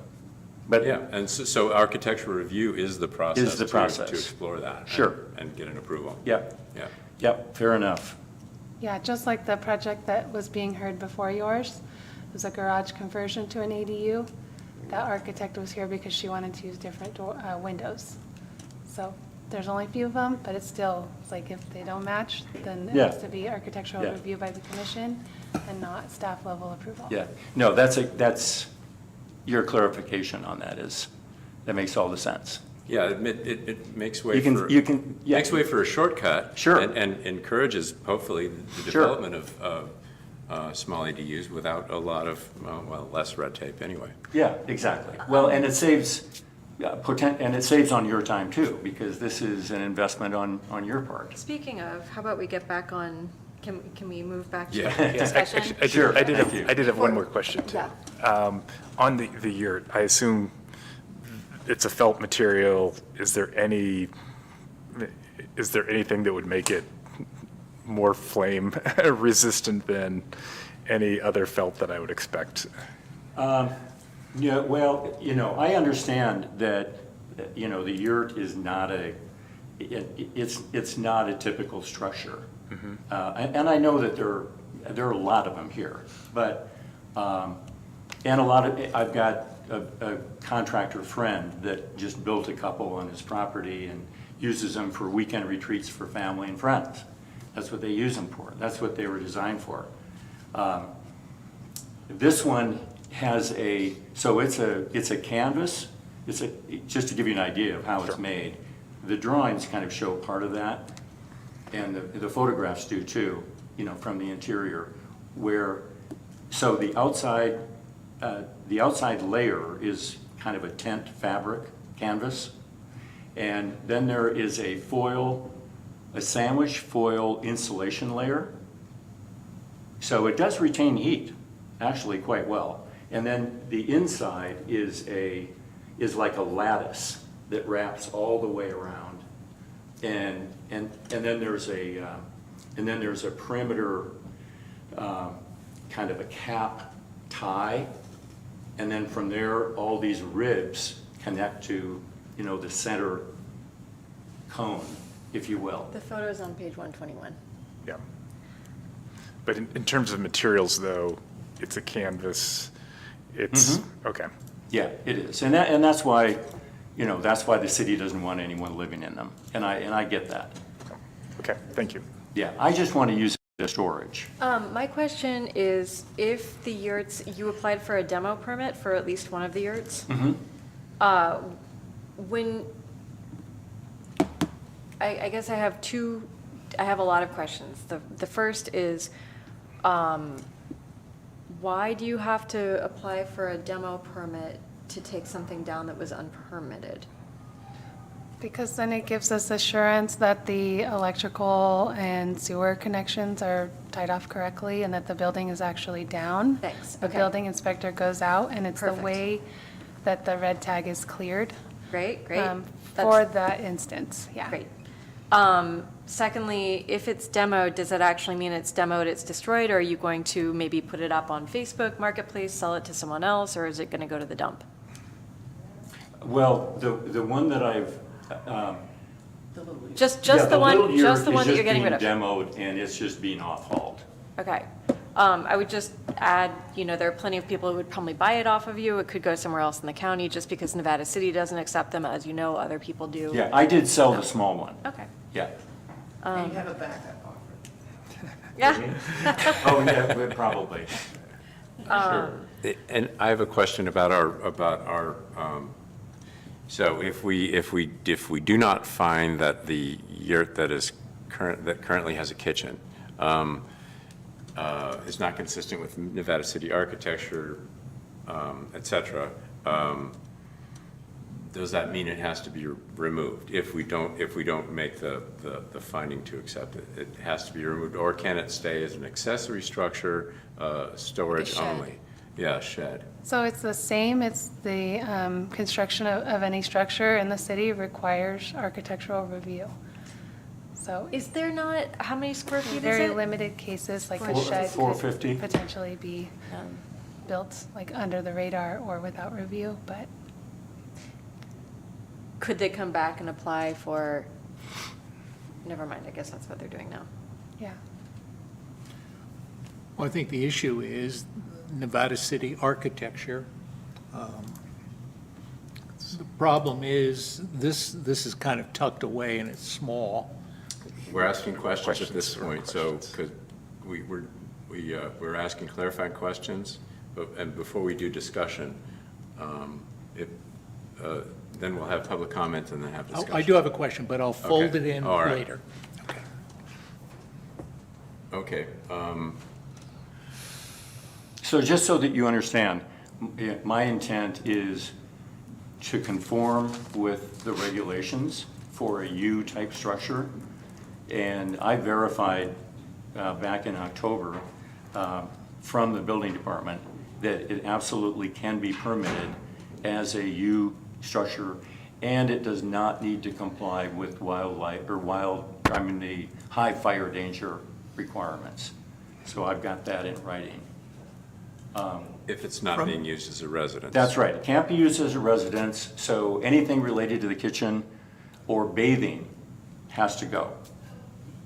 And that came from who? Yes. I said who? Oh, I'm sorry. Who? You said someone talked to you. Who? Oh, yeah. No, I Nicholas talked to Nicholas McBurney, Craig Griesbach, and I also talked to Sam Goodspeed. Does Nevada County OES have jurisdiction over Nevada City? I'm not sure what that's about. I don't, Yeah, yeah. that's my question. Yeah. I didn't recognize the names. And actually, Lisa, one Craig more. is director of OES for the county. Craig used to be the building department director, so Nick may have looped him in on the conversation. Okay. Yeah. And one So more it question. wasn't that was information you were gathering. It's not coming from the rules and regulations It's coming from the building department. or building. Yes. Well, but yurts are not prohibited in the city of Nevada. In the Nevada county City. of Nevada. They're not prohibited. In the city? Yeah. They're not explicitly prohibited. We don't have anything in our code that references a yurt. So it sounds, so Are you, so I can clarify, are you proposing that you wish to keep the yurt as a storage shed? Yes. Okay, great. And Lisa, one more question. For any other outbuilding or accessory building, what are within our code now, what would the fire requirements be for that, in terms of roof structures, walls, and all that sort of thing? That's a good question. So it depends on the occupancy type and the use.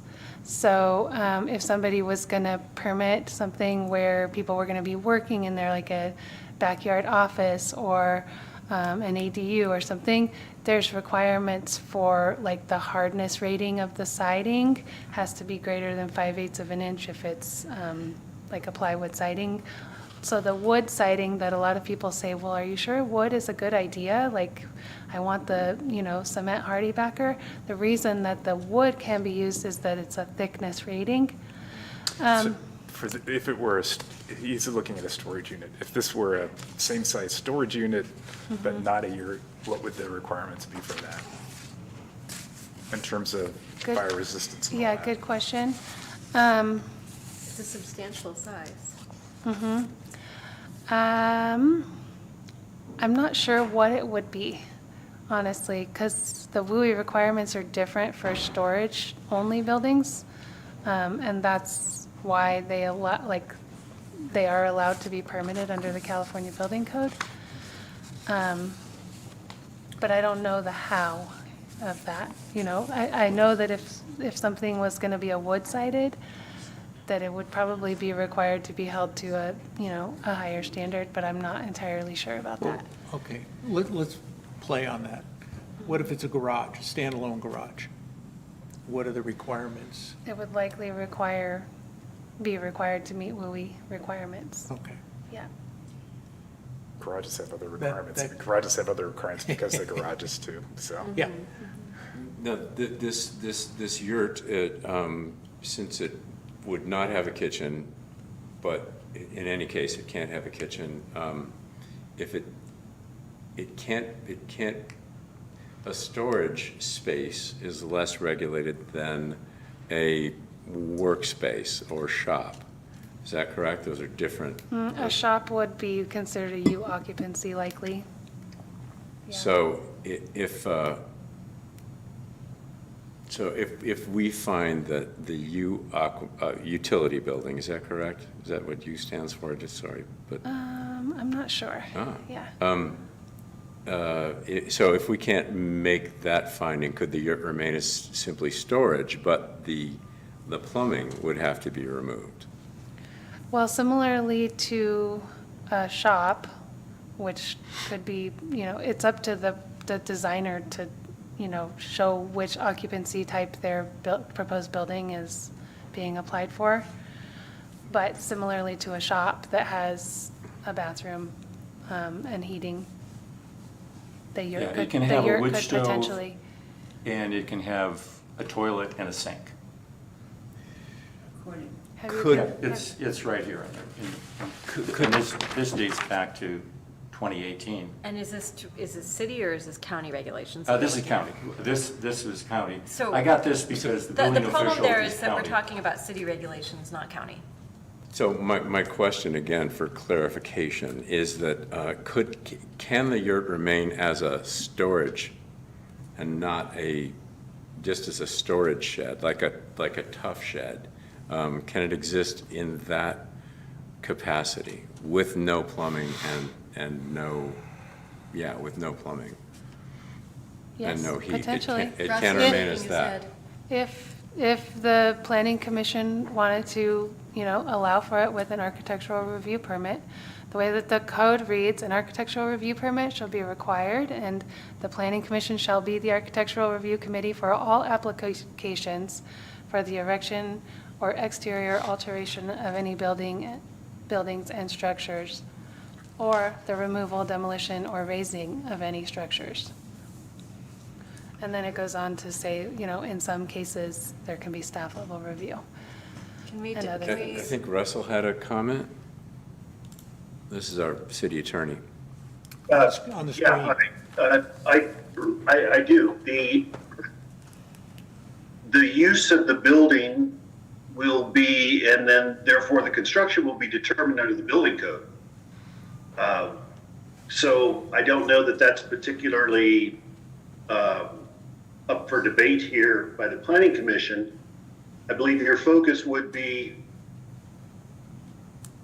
that in the discussion of accessory uses in the R1 zone, it says, and this is regarding the yurt, other accessory uses and accessory buildings customarily appurtenant to a permitted use. To a what use? Permitted, Thank you. all right? So is this customarily appurtenant? Well, certainly as a use, I would say storage. Now you get into the accessory building. And that leaves you in a bit of a different spot as an accessory building. A detached subordinate building located on the same premises. The use is customarily incidental to the main building. Said accessory building should not be used for sleeping or housekeeping quarters. But, so this customarily appurtenant is really your challenge to consider in your decision on the yurt. So you might want to knock that out and then move on to the ADU. Is the architectural review bar different if it is, if it's strictly storage with no use? I mean, no occupancy use. I don't mean residential, I mean as a workspace or studio. The architectural bar is the same. Mm-hmm.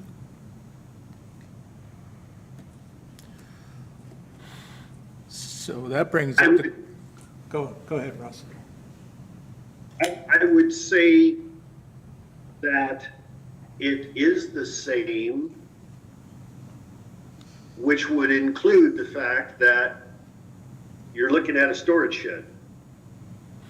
So, you know, I would assume the architectural review for a storage shed is going to be to a different standard than the architectural review for a home. But this is really coming to you because this is an unknown. There's no clear guidance for the staff to take an administrative action on this. And architectural review is the thing that is the most likely category that we list as the agenda item for you. Mm-hmm. So those are your considerations in my view. So I'm seeing 3 levels of use rather than 2 for a building. Strictly utility, storage, or with heat and plumbing, or residential with a kitchen. That seems like that's 3 different styles of habitation. But sorry. Go ahead.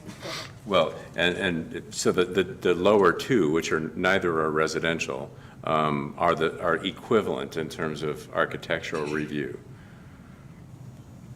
That's my question. They are equivalent? Yes, I mean, the code speaks broadly about all buildings in the city. Okay. I would think from an architectural review standpoint, a storage building that has a sink and a storage building that doesn't have a sink are, from the exterior, Storage buildings. the same. Understood. Okay. Yeah, okay. Clear to Thanks. me now. Yeah. Thank you, Russ. So shall we go to public comment now? Let us. There is no public comment. Okay, thanks. So on to discussion then, commission discussion. Let's start with you.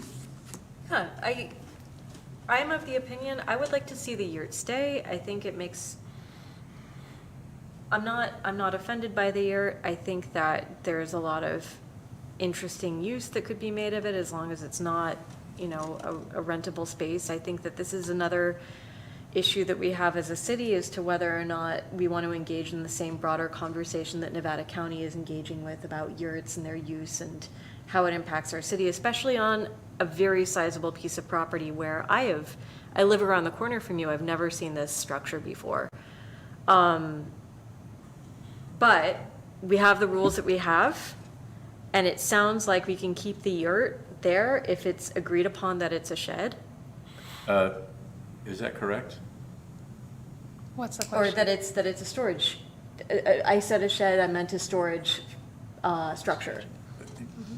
Can I jump in for some clarification? What I've just heard is that architectural review standards, we review sheds for do they fit or do they not? And I think what Russell said was, so I was looking for 3 different levels and the strict shed I use. got you. Yes, yes, and okay, I all right. understand that, and going back to what I said before, I've never seen it before. I live around the corner. Right, not being argumentative, just like wondering if we're. Yeah, absolutely. I think that frequently we approve things that don't quite fit in with our guidelines if they're not visible from the street. So I'm willing, in the interest of many points, to let the yurt stay and to try and simplify the conversation. That's where I'm standing.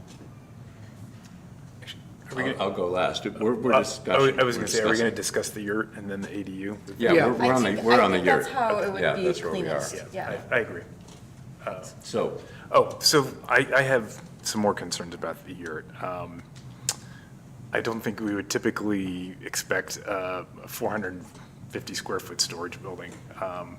You know, we tend to see that as something that's likely to be occupied. I mean, typically when we look at storage building, accessory buildings, they're much closer to something like 12 by 12 or, you know, clearly a storage accessory use. I understand that the yurt is approved within the county. We live, though, within the city, within denser, closer uses. And I do have concerns about, you know, that we haven't, because we don't address yurts in our code, you know, we haven't looked fully at the fire implications, especially of something like this. It's a structure, it's above ground. There's no, I mean, typically, if you look at fire resistance, you look at having screening all around the bottom to make sure that no embers get underneath there and things like that. So I have concerns about that as well. And then, so that's more towards the use. In terms of the design and style, you know, I think typically we would look for something to be compatible with the neighborhood. And, you know, a yurt is definitely distinct from, you know, anything else within the neighborhood. I realize that it's set somewhat back and of relatively low visibility, but I think for all those reasons, I'm concerned about approving this, especially as, you know, a precedent that it would set. I think that if we want to look at yurts, we should have a separate investigation of that. But I think for all those reasons, I tend towards not approving the yurt. I'm leaning towards Rod on the issue, and I was thinking of our neighborhood. We moved into town, by the way. So I'm thinking some of the larger lots that could have a building this size. I mean, it's probably twice the size as the one-car garage. One-car garage, 10 by 20, a small one. So that's a pretty big building. And it wouldn't, we go back to the historic end of it and compatible styles. And I think we start opening up the next one that says, well, you approved that one. And, you know, I ran around the back of the lot, and I could see it, you know. I got a phone call on that. They saw it from the back road. Is it Washington behind you? Whatever the street is. yeah. Yes.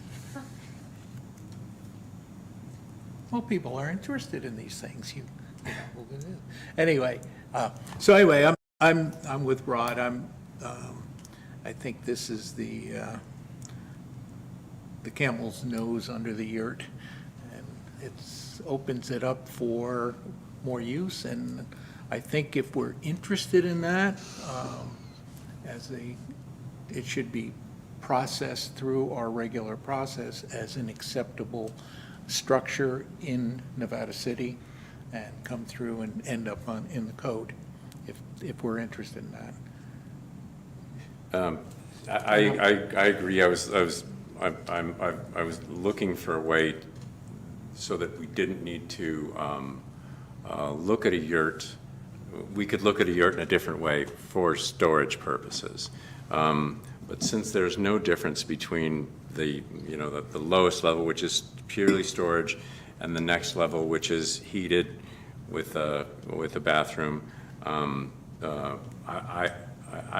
can't find a way to make actual findings based on our code to see a yurt as Nevada City-style architecture. Nothing in our design guidelines refers to vinyl or whatever the fabric is. Nothing refers to it, canvas. I'm glad the county is moving on it, because the county is moving forward on permitting use yurts as residences. I have a friend who. No, they're not. as residents. Okay, well, maybe it's moving toward there. I have a friend who builds yurts and manufactures them, and he's like hoping for that. And but we're not there yet. The Nevada City isn't caught up with the county in that way, and we're adjudicating for Nevada City. So I can't see a path to making actual code-based findings to support architectural review approval for the yurt. Can I add a thing? Sure. Oh, yeah. We're discussing. I just want to make like an asterisk observation that when it comes to a canvas tent, if you think about it, mother lode architecture included a lot of canvas tents. Maybe not round and not to code. The city also burned down repeatedly. Yes, I know. I was getting there. And it's nowhere in the current code. Nice try. And yet we don't like hardy board in downtown. There are many. I'm sorry. I'm expressing my frustration with our guidelines and what those of us who own homes and face the things that you're facing have to face. There goes my asterisk. I'm done.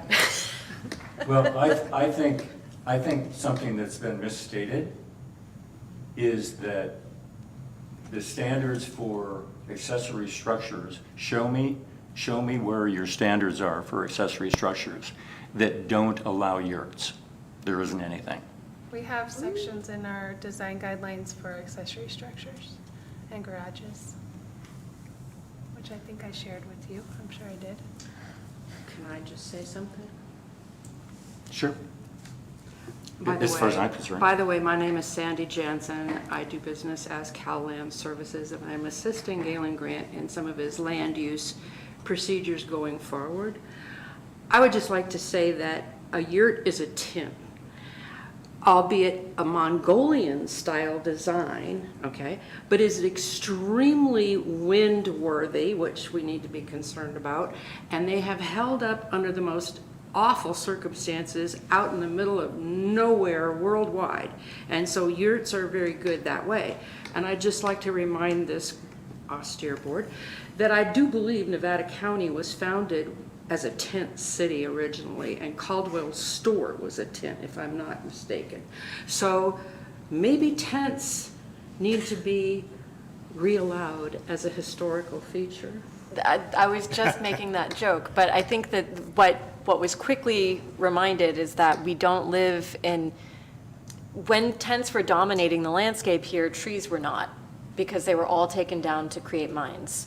And now we live in a very fractured landscape where our secondary regrowth forests are presenting a much higher fire danger than they ever did before. And to that effect, yurts are not fire resistant. But they are also widely used as studios, not just storage buildings. Sure. Yeah, And the studio as a isn't studio, allowed. and That's not you know, allowed, because that's like accessory And what we're discussing here is the design guidelines, not Well, anything else, right? So maybe yurts should be included in the future, but they don't currently exist in the code. They're not specifically prohibited, but just about nothing about a yurt fits into our design guidelines, which is what we base architectural review on. Well, So- could I suggest something else? I mean, I have a Path distinct. forward today for this application or for the Yeah, future? yeah, for this, on this Okay. specific issue. Sure. I was telling Lisa that I don't intend to keep the yurt forever. But it's great for storage and sort of staging what I want to do in the future. And it makes sense to keep it. It's not forever. It's not, you can't see it from anywhere. You can't see it. You can't even see it overhead. What's the implication for sundowning the yurt? What does that mean? Could It can we, exist for a period of time. yeah, giving it an expiration date, 3 years from now, it has to be gone. Yeah, give me 3 years. I don't And think that that's realistic for a permitted structure. You know, there's, you I know, tried. the assessor's well, I mean, office there will are assess time him limits on on his everything. There are permitted time limits buildings. on and- building permits. Yeah, I don't, So, well, Well, time limits on We're- building permits is, you have to We're trying- exercise them. I hope you get the impression we're trying, but not finding a way.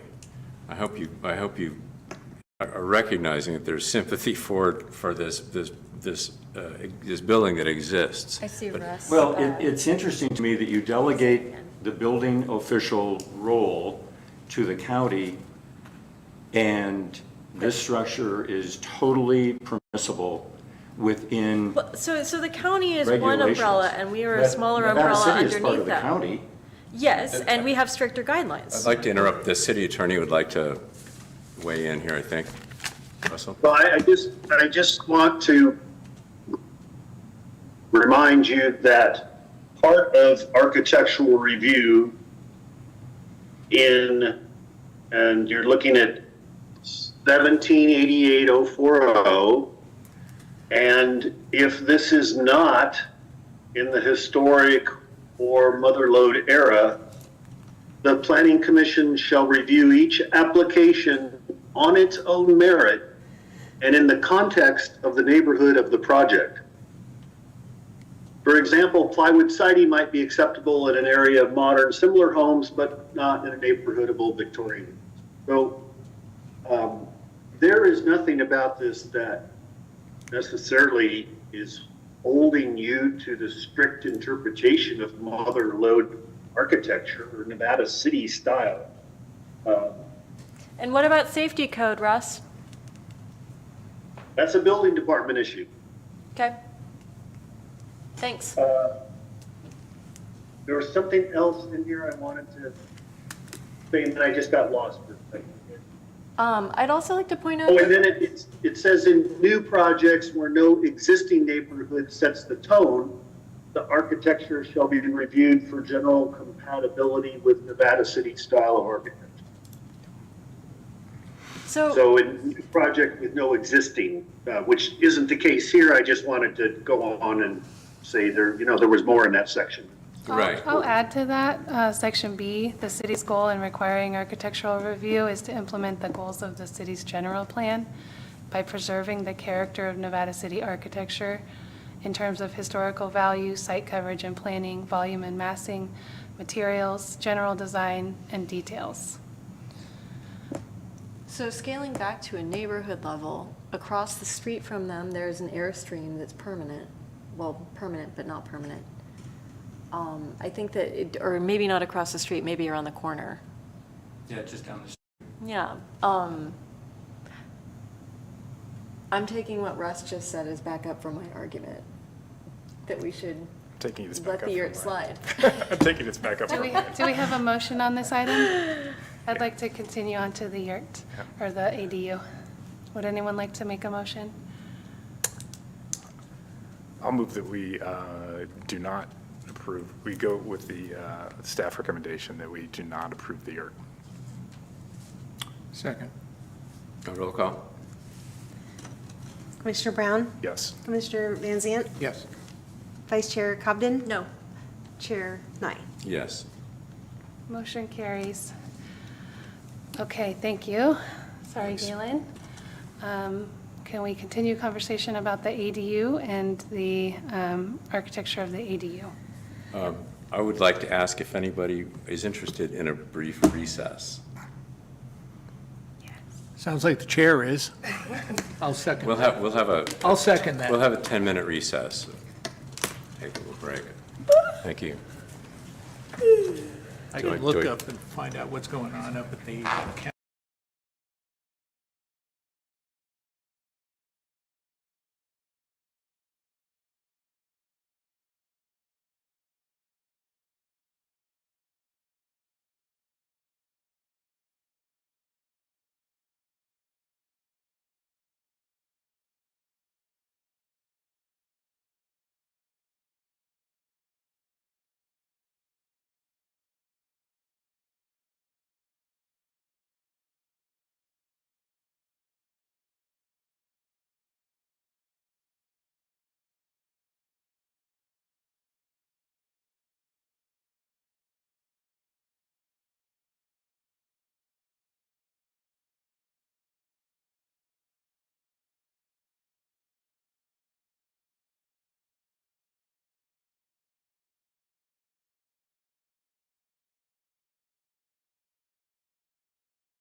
at the ADU at 803 Uren Street, Uren Street.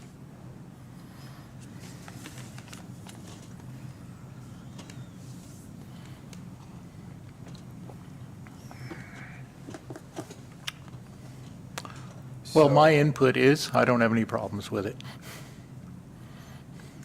I'll second that.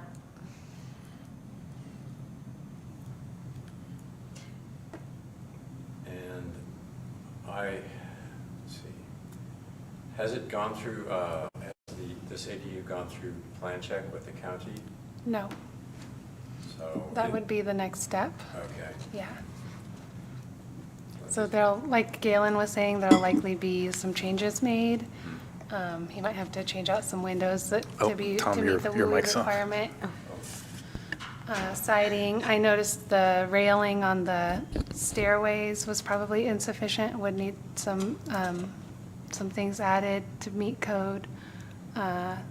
So yeah, the as-built process identifies those things, and then he will need to make those retrofit changes to be able to final the building. So we're looking at design details essentially from an aesthetic standpoint, roof pitch, whether or not we find that appropriate. Okay. Any discussion? Nothing for me. How about a motion then? Move. No, yeah, go ahead, sorry. Yeah, go Sure. ahead. Yeah. Okay. Make a motion to approve the architectural review application for ADU subject to the above conditions of approval or as modified, making fundings A and B pursuant to section 17.88.040 of the city municipal code, and that includes part A and B. Second. A roll call, please. Commissioner Van Zant? Yes. Commissioner Brown? Yes. Vice Chair Cubden? Yes. Chair Nye? Yes. Motion carries. Well, that went fast. That was easy. Good thing we had that bio break. Yeah. Wait, is that more chair bashing? No, is it? I don't even know anymore.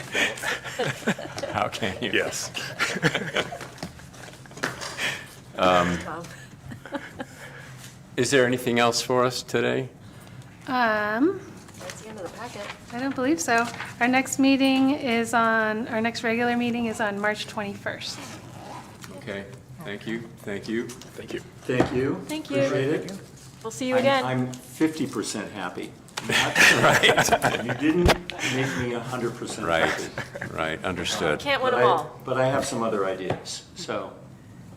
We can add to the code, keep Galen happy, but What I'm really curious about, now that we're are we offline now? Not yet. Nope, Not we yet. haven't adjourned yet. Thanks for joining us, Russ. Thank you, Thank you, Russ. Russ, thank Thanks you. a lot. We're adjourned. Okay.